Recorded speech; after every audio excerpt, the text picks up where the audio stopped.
Next question. I have a question or feeling that I would like to share. The past few days, the past week, I've noticed a shift in energy around me in the world. I like changes normally, but this time it makes me nervous in a way I cannot explain to myself. I meditate every morning, make my positive notes every day, and focus on things that make me happy. I walk every day in the beautiful nature where I live. But this nervousness is not going away. Can you please give me some advice about this? Well, we think you are wise to acknowledge that you feel the nervousness, and it really is not so important that you identify where it's coming from, as it is important that you know you are feeling it, because no matter what the current reason for it, it indicates split energy, it indicates some resistance, it indicates that you are anticipating something unwanted. So if we were standing in your physical shoes, we would take a look at the emotional scale and we would try to identify where this feeling that you're having lands. Does it feel like boredom? No, worse. Does it feel like pessimism? No, worse. Does it feel like frustration or irritation or impatience? No, worse. Does it feel like overwhelmment? Getting closer, but not quite. Do you feel disappointment? That's number 12. No. Is it doubt? Closer. Is it worry? That feels about right. Worry, nervousness, anxiety. Those are feelings that are at about 14. See if it's worse. Go one more down. Feels like blame. Does it feel like blame to you?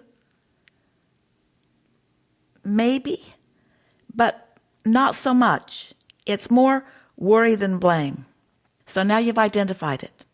You've identified the feeling. You've isolated the feeling, which means you've isolated the vibration, but you don't know the cause of it. But that's not so important as just knowing where you are, owning it.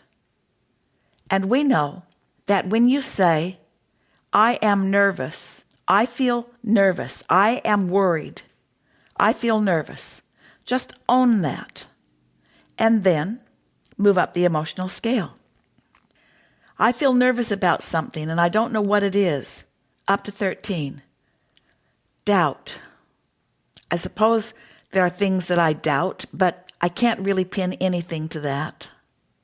I doubt that it is anything big or really personal to me. I think I would know it if it were. Disappointment. I so want to feel good all of the time, and it is disappointing when I don't. Confusion, overwhelmment, stressful. The world can be a bit overwhelming. There's so many things to be thinking about. In fact, I'm even overwhelmed trying to identify the cause of this nervousness. I feel impatience that I can't pinpoint it. I feel pessimistic that I'm going to pinpoint it right now. Move up to 8.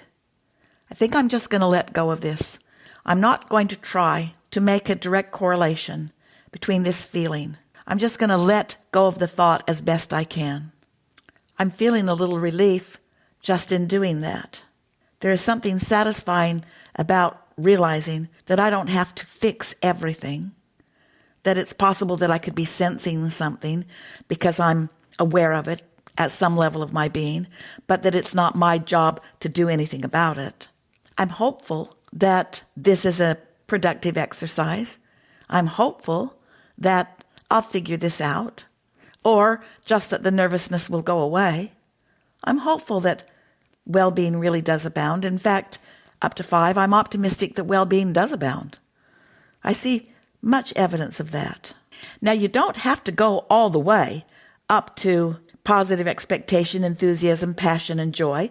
In other words, just getting 3 or 4 pegs up the emotional scale beyond where you identified that you are is good work. But often you're feeling so much better that you want to just keep romping up.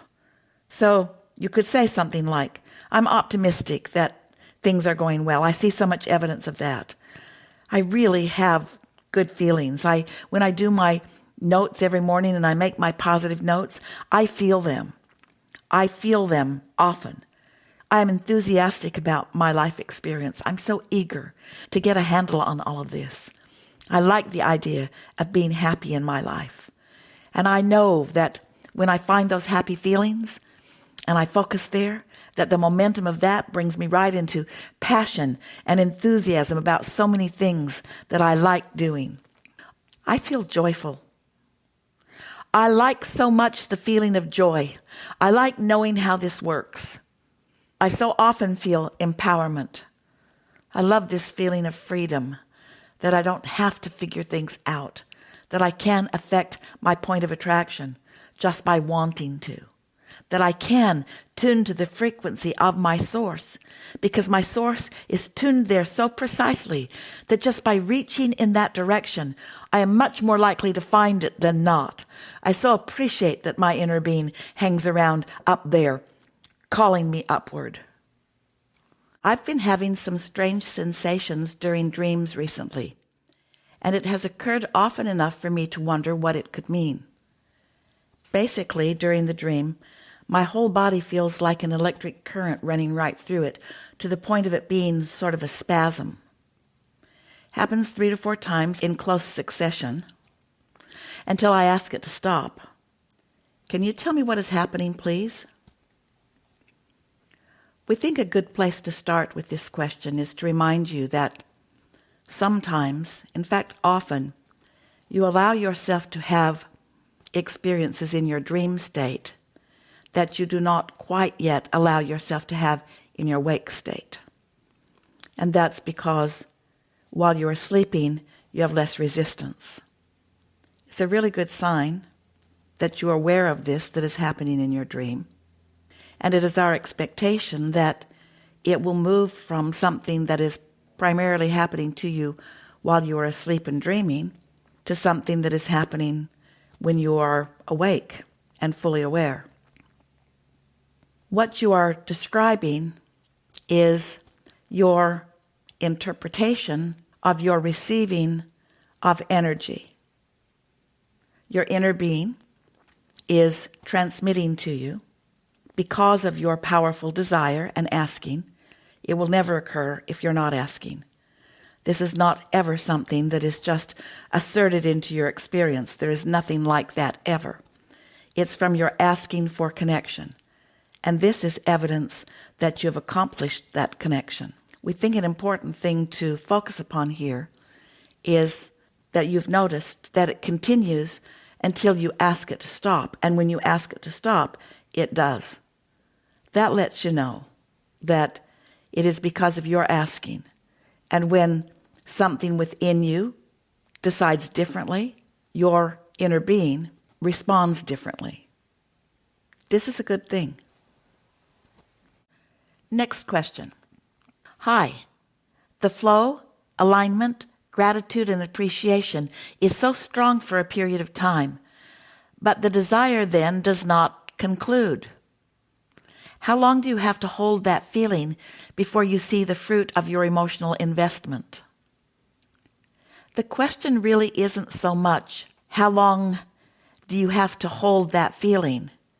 The question is, how long does it take you to stop offering opposing feelings?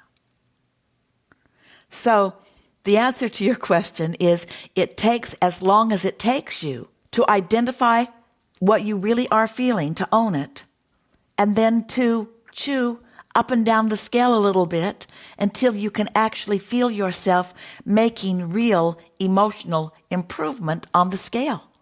It could take a few minutes. It could take a long time if you are someone who is inclined to weigh the pros and the cons and the pluses and the minuses.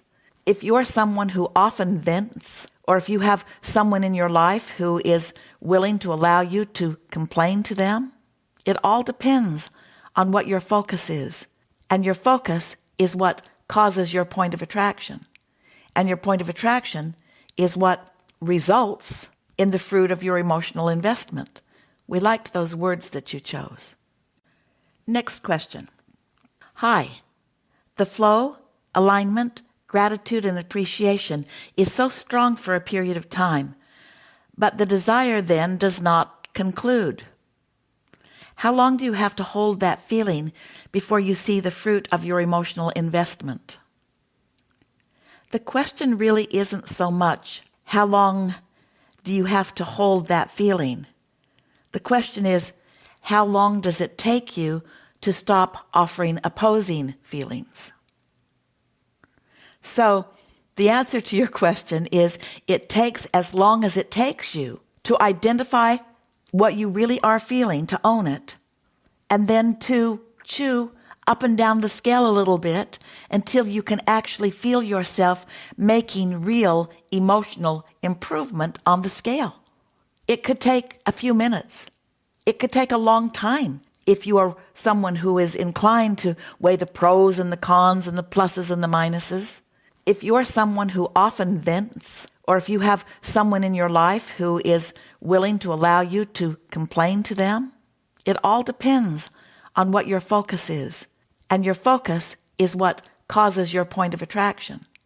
And your point of attraction is what results in the fruit of your emotional investment. We liked those words that you chose.